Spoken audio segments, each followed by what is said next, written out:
Ang pinag-uusapan mga kapatid ay yung pong 350,000 na annual income ng mga uring manggagawa na maging exempted daw po sa pagbabayad ng income tax, no? Actually, ito ho yung withholding tax, kumbaga tax-free na. Yan po sinasabi. So 350,000 pesos sa ilalim po nitong ginawa pong mga bracket ng PDIS, no? Ito po yung Philippine Development Studies, all right? PDIS. Sa kanila pong ginawang mga bracket, yan pong 350,000 na iyan na income annually ng isa pong manggagawa, ang turing po diyan ay middle class pero lower middle class. Meron ho silang mga level, mga bracket, no?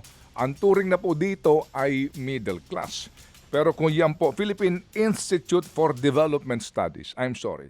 So baby girl, ito pong binabanggit ngayon ng presidente sa kanyang SONA na pinalakpakan din po ng marami. Isipin mo, paano kaya ito humantong sa mga talata ng kanyang SONA? Sino kaya ang nagpanukala nito? Isipin mo din kasi maliban doon mamaya din po na ating pag-uusapan again na system loss, no, na wag na daw hong singilin sa mga consumers. Isipin mo, sino kayang matatalinong tao ang nag-isip nito? Kumbaga, pogi points din ito. At yun naman talaga ang pinag-usapan din after the SONA. Ito talaga ang pinaka pinag-uusapan ngayon. Kaya ba Okay. itong gawin? Kailan ito mangyayari kung kayang gawin?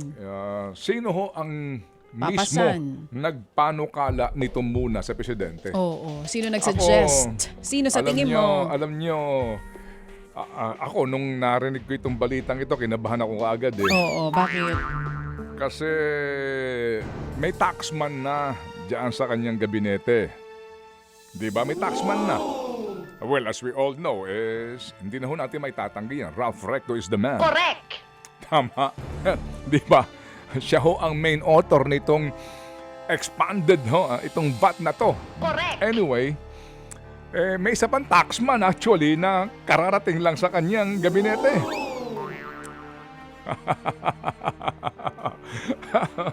Oo. Kung inyo naaalala, siya nagpanukala na patawan daw po ng karagdagang buwis yung ika niya, luxury items luxury items, pati po pabango. Alam nyo, gusto niyang buwisan. Yun na lang ang gusto mong iregalo sa asawa mo. Bumuwisan pa. Oo. Naalala mo yan?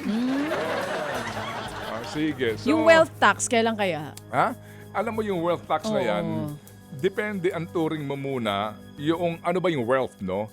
Kasi po, dapat talagang buwisan yung mga bumibili ng yate. Private jet, mga helicopter, naka Rolls Royce, mga definitely kasi eto na po, kausapin po natin to kasi po kapag pinag-uusapan ang mga panukala po tungkol sa buwis, nanggagaling po lagi yan sa mababang kapulungan ng Kongreso o House of Representatives. Atin pong kausapin ngayon ang chairman mismo ng Committee on Ways and Means in the House. Maganda umaga po sa inyo, Marikina 2nd District Representative Miro Kimbo. Magandang umaga po, Kuya Ted. Magandang umaga kay DJ Chacha. Salamat Morning sa po. panahon. Good morning. Sir, 350,000 nga po exempted na daw po sa pagbabayad ng tax. We're talking about withholding tax here, right? That is correct. No? Ito yung withholding tax sa mga salaried employees. Okay. Ito yung mga 15-13 na binabawasan tuwing may paycheck. Sila Okay. ito yung mga regular employees effectively. Sa inyo pong unang pag-aaral, Congressman Miro, mga ilang bilyon ang mawawala sa koleksyon ng gobyerno kung ito ipatutupad? Well, dalawang hakbang po yung pag-liberalize o ginhawa na dinadala. Una ay yung gross income ay dati 250, gagawin po natin 350 ito, ang exempted. Tapos pagdating naman po sa 13th month pay, ang exempted po dyan, Ted, hiwalay na batas ay 90,000, gagawin itong 120,000. So sa bawat liberalization o pagtataas ng exemption ay may kanya-kanyang revenue loss. Pagdating doon sa 250 to 350, umaabot yan ng halos 38 billion. So in total, aabot halos lahat yan ng mga between 45 to 48 billion ang revenue loss po. Okay, so 40 to 50 billion i-round off po natin. Kapag ho ganyang kalaki ang mawawala, saan po kaya balak kunin ng gobyerno? Walang ipipresenta ng DOF ay isang package. Ted, alam mo naman, tuwing meron tayong isang pagpapaluwag, meron din tayong dapat pagkunan para punuan yung nawawala. At ang kagandahan dito is ang balak ng gobyerno is patawan yung health-related na mga activities. Katulad ng tabako, katulad ng mga pag-a-adjust sa sugar-sweetened beverages o yung mga inumin na nagkakos ng diabetes lalo sa kabataan. Meron na ngayon yan, kailangan lang i-adjust. Meron na rin sa tabako, pero meron sa vape. Yan ang isa pinakamalaking anomalya ngayon na biggest cause ng ating pandemic sa ating kabataan, itong vaping, ay napakababa ng taripa na ating ini-impose. Okay. Meron din po pagdating sa expensive automobiles, yung mga mamahaling sakyan lagpas po ng 8 milyon, tataasan po rito ang buwis. Ito po yung initial na mga compensating measures. Pati po yung single-use plastic. Yung mga sachets, lahat po yan, walang pinapataw ngayon. Pero yan po ang nagkakos ng karamihan ng baht. Dito po sa Marikina, nakikita namin galing sa ibang bayan. So, sin taxes po ang ating ipang pupuno po rito. Okay, sige po. So, ibig sabihin, sa bawat mawawala, kinakailangan maghabol ang gobyerno sa koleksyon. So, magdadagdag po sila. Ang inyong panukalan, ang inyo po sinasabi na panukalan DOF, yung mga binanggit ninyo. Sweetened beverages. Sa ngayon po kasi meron na ito, 6 pesos to 12 pesos po per liter, depende nga doon sa produkto. Pati ho yung mga 3-in-1 coffee, yung pong usually po na kinukonsumo ng mga nasa laylayan ng ating pong komunidad na naman ang tatamaan dito. Bagamat kaninyo, yaan para din sa kanila pong kapakanan daw dahil nga sa diabetes na prevalent. Yun ho ba yun yung binabanggit nyo? Hindi pa namin nakikita yung buong listahan kung ano yung papatawan sa single-use plastic. Pero very specific ang recollection ko na ang 3-in-1 ay hindi kasama dahil ito ay kinukonsumo ng ordinaryong mamamayan. Okay, sige po. So sa inyo po sa House Ways and Means Committee, ano po ang garantiya, kung garantiya man po matatawag, na sa paghahanap po ng gobyerno ng karagdagang buwis na hindi naman po na naman masasagasaan yung pangkaraniwang mga mamamayan? Yun ang sisiguraduhin natin, Ted. Kasi tandaan natin, itong tax relief na binibigay na ito, ang nakikinabang dito ay ang lower middle class in reality. Dahil sa tansya ng Pangulo, ng gobyerno, ay ito yung parating na pag-iiwanan. Hindi nagiging kasama sa usapin ng ayuda, sa lahat ng assistance sa panahon ng oil crisis. Hindi rin sila nakikinabang, bagamat sila ang nagbibitbit ng kalakihan ng tax burden, lalo sa mga individual paying Filipinos. No? Pero, so ito yung tax relief talaga para sa middle class. Pero hindi naman po pwede, hindi naman natin tatanggapin na para mabigyan ng relief ang middle class, ay lilipat natin ito sa ordinaryong mga low-paid at saka daily-paid workers. So, hindi tayo papayag doon. Ang kagandahan lang po dito is papayag tayo kapag ang recovery taxes ay manggagaling po sa health-related activities o mga activities alam natin nagkukos ng pinsala, lalong-lalo na sa kalusugan ng ating mga mamamayan. Opo, so in other words din po, ito'y mangangahulugan po na mas malaking koleksyon for the sin taxes. I'm sorry, tama, from sin products, right? Kung tawagin. Okay. Tama po. Hindi ko pa ho nakikita yung computation, pero hindi man ho tayo papayag na totodo yung kabig ng pamahalaan. Imbis na revenue loss ng halos 50 billion, ay kikita pa sila ng 50 billion. Ang hinahanap natin dito is equilibrium lang, yung magpapantay lang. Kung ano na ibawas mo, mapatawan ng pampuno. Pero dapat purposeful, or ibig sabihin, para sa isang intention talaga. Opo. So, sin products na nangangahulugan din po naman na lalaki ang koleksyon para po sa PhilHealth. Tama. Tama po. So, ngayon po, Ted, DJ Chacha, ang biggest cost ngayon ng pandemic sa kabataan ay itong vaping. Pag mag-iikot ka po, pag nag-iikot ako kung saan-saan, nakikita mo, nakakwintas pa yan. So, openly, nakakabili ang even high school students. So hindi nila nare-realize kung gaano ka mapinsala ito, mas mapinsala pa sa tradisyonal na sigarilyo. Opo. Kailangan natin magkaroon ng regulasyon dito. Otherwise, magtutuloy-tuloy itong lumalalang pandemya sa pagdating sa baga ng kabataan. Opo, at ang katotohanan din po dyan, Congressman Miro, na may mga kabataan po na ayaw naman talagang manigarilyo, no? Pero dahil sa FAD, yung vape, nakiki-vape na lang, nakikiuso. Kaya po, yun na ang eventually po, sila po ay tali na doon sa bisyong ito. Ang problema sa vape, Ted, parang nung kabataan natin, ang sigarilyo, traditional cigarette, ang naninigarilyo, yung cowboy, yung siga, gandang lalaki, macho. So yun ang image na naibibigay. Ganun din ang imagery. Kung makita mo yung survey pagdating sa perception ng kabataan sa vaping, wala silang nakikitang pinsala dito. In fact, ang tingin nila is parang lalo may mga flavor yan, talagang bubble gum, Okay. na mga attractive para sa kanila, nakakapagpaganda pa daw ng amoy ng hininga. So, total misconception talaga itong vaping na ito. Tulad Okay. nung parang kabataan natin ng sigarilyo. Okay, sige po. So, sir, ito pong mga panukalang ito, kailan niyo po sisimulan pong dinggin at kayo ho ba magmamadali dito? Kailangan po natin magmadali, Ted, kasi tulad ng sinabi po ninyo, lahat po ng tax measures ay nanggagaling sa House of Rep. Hindi po makakakilos ang Senado hanggang di namin tinatapos ang trabaho namin sa Ways and Means dito po sa lower house.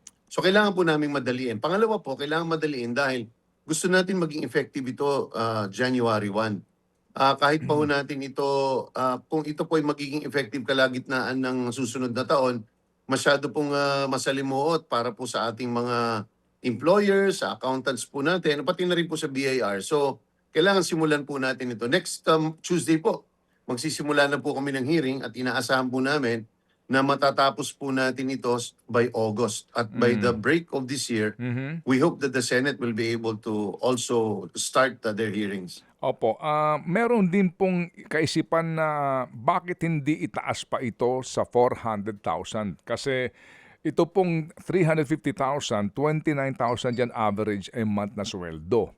Sa ngayon po kasi sa iba, hindi maituturing po na lower middle class, no? Yung ganun po lamang kaliit ang sweldo sa mga panahong ito. Para daw ho naman kahit papaano, yung totoo, no, na nasa lower middle class ang siyang magbenepisyo. Ang objective natin, first objective natin dito, Ted, is yung kung sino yung tax exempt noong 2018, nung ipinas natin yung train, nung pinas natin yung train noong 2018, napaka-landmark legislation na 250,000 and below, gross ay ikaw ay exempt na. Pag i-adjust natin to inflation yan, meaning kung magkano ang piso noong 2018, kung magkano ang piso today sa 2026, ang dapat na value niyan actually is around 326 to 328,000. So yung 350, malaking talon na rin, no? Ibig sabihin, yung exempt nung 2018, kung exempt po kayo noon, dapat ngayon magiging exempt kayo uli. Kasi karamihan ng mga yan, more than 80% of those that were exempt, ay umakyat na po dahil tumaas ang sahod, lalo na sa gobyerno, nagbayad na po sila ng tax. Ang panukala po nito ay ibalik uli sila sa old bracket para sila po ay maging exempt. Pangalawa po, kailangan din po natin balansin. Ted, naniniwala ako. In fact, ang pinaglalaban ko is 400,000 din. Pero dun sa compensating dun sa bonus na additional 30,000. At saka parati ko sinasabi, hindi po ito 350,000 na gross. Ang ibig sabihin po nito, kung nagko-compute po yung mga kababayan natin, ay kung magkano po ang kinikita nila bawat taon, ibawas po nila yung kanilang binabayad sa SSS, sa PhilHealth, at sa Pag-ibig. Kung sila ay nasa gobyerno, pati yung GSIS.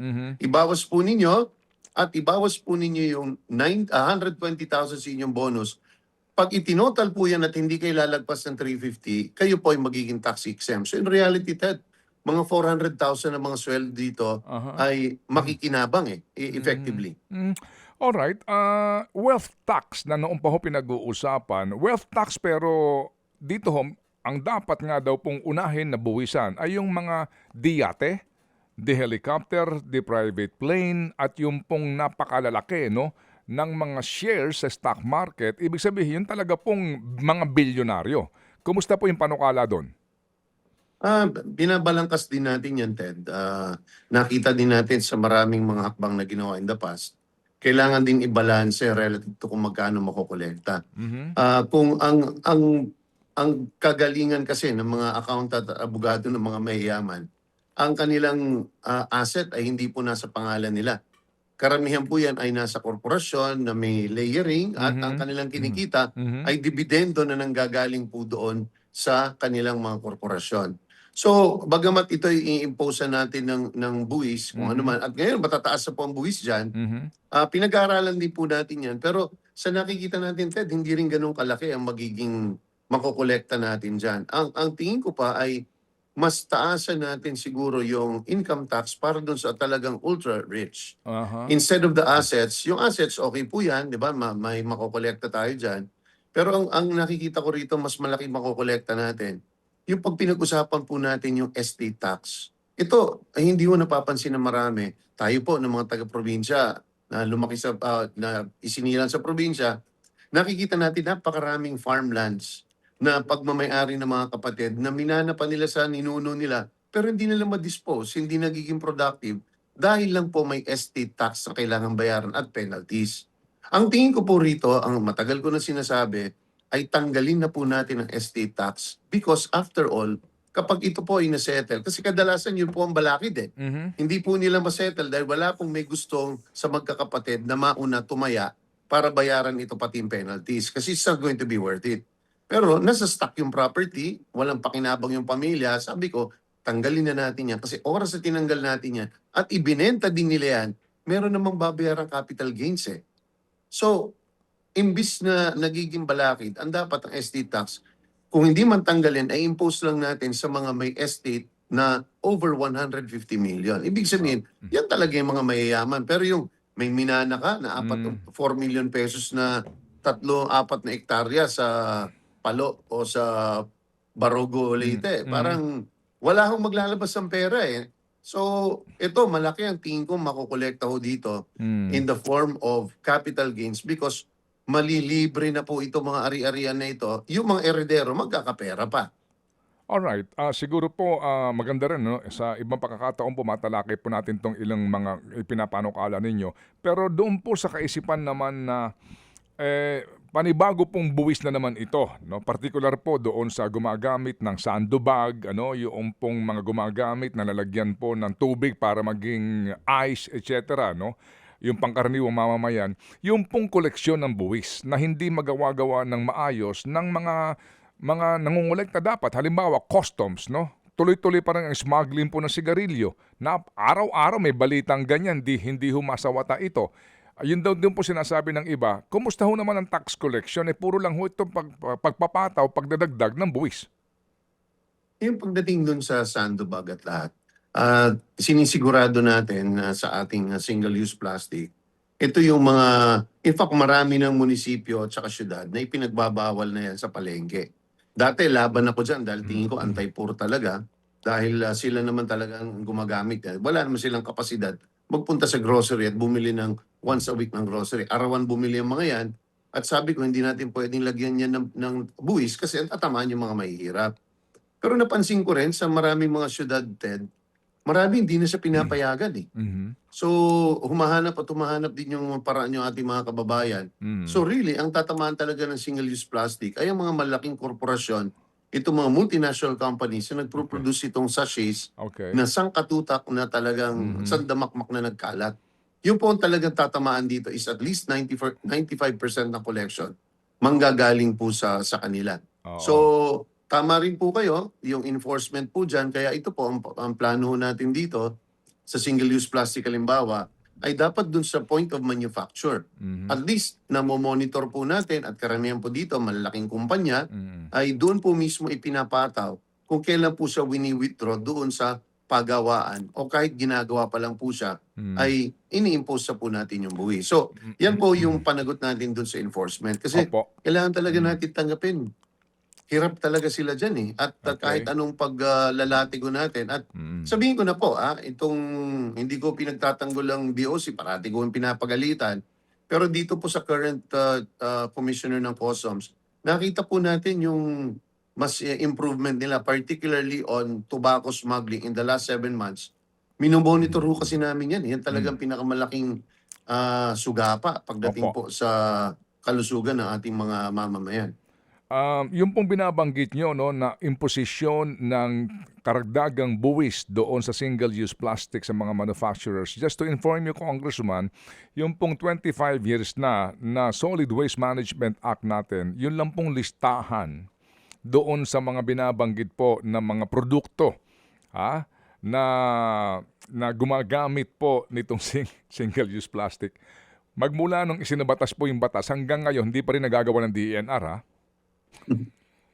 Yeah, tama po, tama po. Yun nga yung sinasabi natin. Aha. Maraming mga batas na magandang Yes. hangarin, pero Oo. pag hindi pinapatupad, baliwala. Kaya nga po yun. So, magtataka ka sa DENR, bakit hindi nila magawa-gawa yun? 25 years na itong batas na ito. Tapos ngayon, na naman ikakarga daw sa mga manufacturers po ito. Yun lang po ang gusto ho natin ma-connect dito para lang ho natin masiguro na itong gusto ho nyo yung mangyari, talagang mangyayari. Ano po, Congressman? Opo, Okay. lahat po yan, no? Yung Sige. sisiguraduhin. Opo. Sige. Congressman, ito pong system loss. Sino ho bang komite ang mag-hearing dito? Energy Committee? At kayo ba'y bahagi po ng sinasabi nga na panukala para po amyendahan ng IPIRA? Yan po yung sa Committee on Energy. At alam ko po, Manong Ted, yan ay area of expertise po ninyo, no? Pero ngayon pa lang po, pinag-uusapan na po sa Kongreso yung complexity ng issue po na yan. Alam niyo naman po sa Kongreso, meron tayong power block boys, no? Sila yung mga representante ng mga maliliit na mga electric distributors at Okay. nababahala dahil sa tingin nila at sa tingin natin sa pag-aaral natin is ang system loss ay isang inherent or natural loss. Yung nangyayari mula sa planta, papunta po sa bahay, meron talagang nagdi-dissipate dahil sa init, sa kawad, etc. na natural. Ang kailangan lang dyan is binabantayan kung magkano bang allowable. Kung ito ba'y dahil sa kasalanan or inefficiency ng distributor, wag naman nila ipapasa. Pero kung ito ay natural causes na nangyayari sa iba't ibang jurisdiction sa buong mundo, mahirap na alisin sa kaagad. Sino magbabayad nun? Yun ang concern ngayon. Opo, sino magbabayad? Kaya nga po mainam po siguro ho na kayo po'y maging aktibo, no? Ang inyo pong kaalaman dito po sa usapin po ng taxation at itong ganito pong mga komplikado po ng mga issue, makapagbigay kayo sa Committee on Energy po ng inyo pong kaisipan kasi bagamat hindi maitatanggi, maganda ho ang panukalang ito. Sino ba ang ayaw, Opo. di ba, na mabawasan sa singil sa kuryente? Pero ang tanong nga natin, yung pag-aaral, kung magkano ba talaga ang nakokolekta na system loss ng lahat ng mga distributors, no? Hindi lang Meralco. Meralco po kasi ang focus dito pero well, as we all know, we have 121 electric cooperatives sa buong Pilipinas, no? Na kumukolekta rin po ng system loss. So, ang sinasabi po ng mga ibang nagpapanukala, i-charge yan doon sa utility, doon sa mga kooperatiba at maging sa Meralco. Sa ganun pong kaisipan, ngayon pa lang po, ano po ang inyo naiisip po na mga magiging problema doon? Ako, tingin kong problema doon is meron talaga nagiging inherent loss. That's the nature of the business. Dahil ang kuryente, kapag ibinato galing sa power plant na 100 kilowatts, pag dumating yan sa bahay, yan ay nagiging 94, 95, 96 kilowatts na lang. Kaya ibig ko sabihin, pag dinistribute, kung ang loss ay dahil sa pagnanakaw, sa mga illegal na kontador, yan ay kasalanan ng distributor kasi sila dapat na nagbabantay dyan. Pero kung ang loss ay dahil do sa natural loss nga, dahil talagang nadidissipate yan as electricity moves from the power plant to the household, yun ngayon ang tanong, Ted, who will pay for that? Sa ibang jurisdiction, kaya huda yan hindi binabayaran ng mamamayan, ang sumasalot dyan ay gobyerno. So, yan ang magiging threshold question sa pamahalaan. Kasi meron at meron dyan allowable na systems loss. Ang problema, sinong magbabayad? Is it going to be the distributor? Right now, essentially, it is the distributor who collects, ibinabato nila sa producer. Ibinabalik nila doon dahil sinisingil sila niyan. Kolektor lang naman ng distributor . So, ngayon is kung gusto natin makabawas, yan ay isang hakbang, pwedeng sagutin ng gobyerno. Pangalawa dyan is yung pag-aalis talaga or pag-rationalize ng VAT. Yung VAT kasi ngayon, Ted, alam mo na naman yon is ini-impose siya from generation, may VAT. Sa transmission, sa kawad, may VAT. Pagdating sa distribution, sa household, may VAT na naman. So 3 beses eh. So baka naman tulad ng systems loss, ay ilagay lang natin ang VAT doon sa production ng power, sa power generation.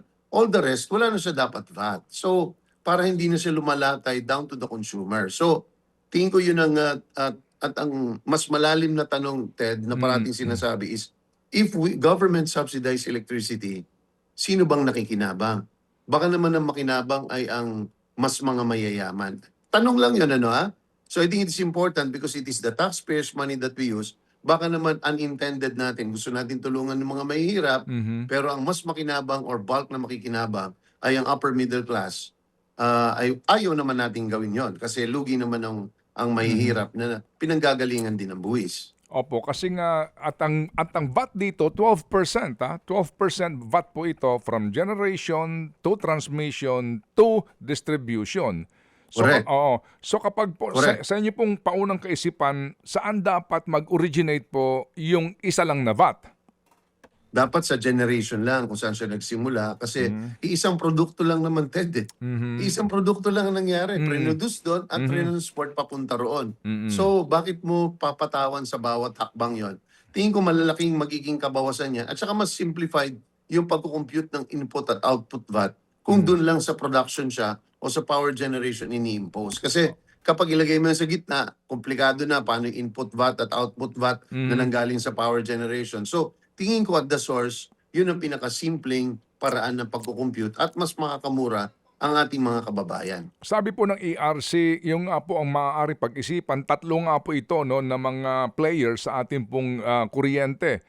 Kung doon naman ikakarga sa generation charge yung system loss o kaya sa NGCP, ano ho ang inyong kaisipan doon kung doon sa kanila ikakarga ito? Pag ikarga po natin sa kanila doon, wala naman po, wala naman tayong tutol doon, no? Pero ang takot ko lang po doon, realistically, Ted, magugulang yung mga yan. Hindi mapapalugi yan. So kung anong dinagdag nyo sa kanila na imposition, hahanap at hahanap sila para i-include nila yan sa cost of doing business. So baka itago pa nila, mas hindi natin mamonitor. Doon ako lang kinakabahan eh. Kasi kung makikita mo, yung paglabas ng systems loss ay part of the unbundling of the power Yes. sector. Tayo mga consumer, nakikita natin, nasisingil natin all of a sudden. Meron pala niyan? Saan galing yan? Bakit may ganyan? So ngayon, naaalisin natin yan. Pag itinago natin, baka baka lang maging counterproductive Okay. ay hindi pa natin makita at itago nila yan bilang bahagi ng kanilang cost of doing business. Ngayon, hindi na natin ma-monitor. So yun ang Opo. sabi ko magiging palaisipan kung paano natin i-translate itong instruction ng Pangulo. Hindi ko lang po alam kung ito pong anunsyong ito ng Presidente ay hango na sa isang pag-aaral. Alam niyo ho yun, again, Meralco and mga cooperatives, magkano ba halimbawa sa Meralco franchise area ang kanilang kinokolekta na system loss, no? Gaano kalaki yan? Kasi kung gawin mong case study ang Meralco o ang isa pong Soliek Kutu doon sa atin sa Tacloban, kapag ginawa mo silang case study, yung bang kanilang kinokolektang system loss na iyon na ibinabalik doon sa kanilang dapat na pagbayaran, kung yun ang i-absorb ng Meralco o ng Lieco 2, kakayanin ba nila yon without charging additional cost? I mean, eventually, babalik din Tama. sa atin. Go ahead, sir. Tama. Tama po. Yun po yung atin, ano? Parang inilipat lang natin. Kumbaga sa menu, menu sa restaurant, noon nasa main course yun, ngayon inilipat lang natin sa iba sa dessert, itinago siya doon, ano? Pero nandun at nandun pa rin siya. So, yan ang tama po kayo. Tama talaga kayo. Is kailangan mas malalim po na pag-aaral. Sigurado po ako, pinag-aralan po ng Pangulo yan at nakikita niya na may pamamaraan. Gusto lang natin marinig talaga kung ano yung sistema at kung paano ito magagawa na hindi rin magiging damaging sa consuming public in the end. Okay. Ngayon pa lang ho ba, meron na kayong report na doon sa 121 electric cooperatives across Luzon, Visayas, and Mindanao, ilan ho doon ang naghihingalo? Kasi hindi lahat ng ito ay ang iba ho dito katakot-takot ang utang.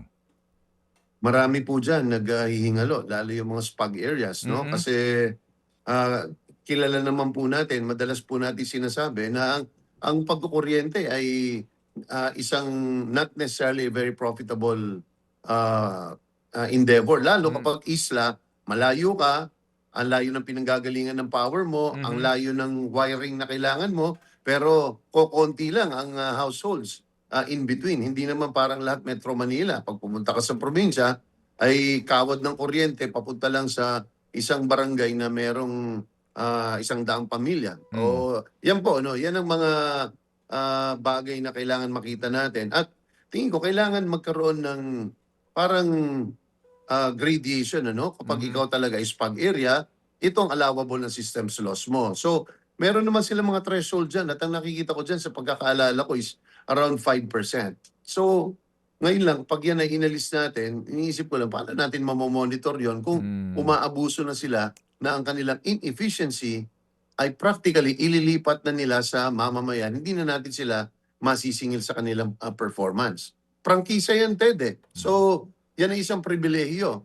So, ibig sabihin, may karapatan tayong silipin regular kung paano sila nagsisilbi dahil ito isang pribilehiyong ibinibigay ng pamahalaan sa kanila para sila makapagnegosyo sa isang sensitive sector ng ating lipunan. Okay, sige po. So ano po ang inyong 2 cents worth dito sa panukalang ito tungkol po sa system loss na pag-aralan mo ng mabuti? Ano po, at huwag padalos-dalos kasi ho baka sa bandang dulo magkamali po tayo at hindi maging maayos ang pagpapatupad. Ang dagdag ko na lang po dyan is tingin ko po is magkaroon talaga tayo ng malinaw na threshold o limit na i-allow natin ang ating mga electric distributors pati ang buong electricity system kung ano po ang systems loss na allowable. So, at dumikit na po tayo ron. Hindi na po yung may apila, may ganito, may ganyan.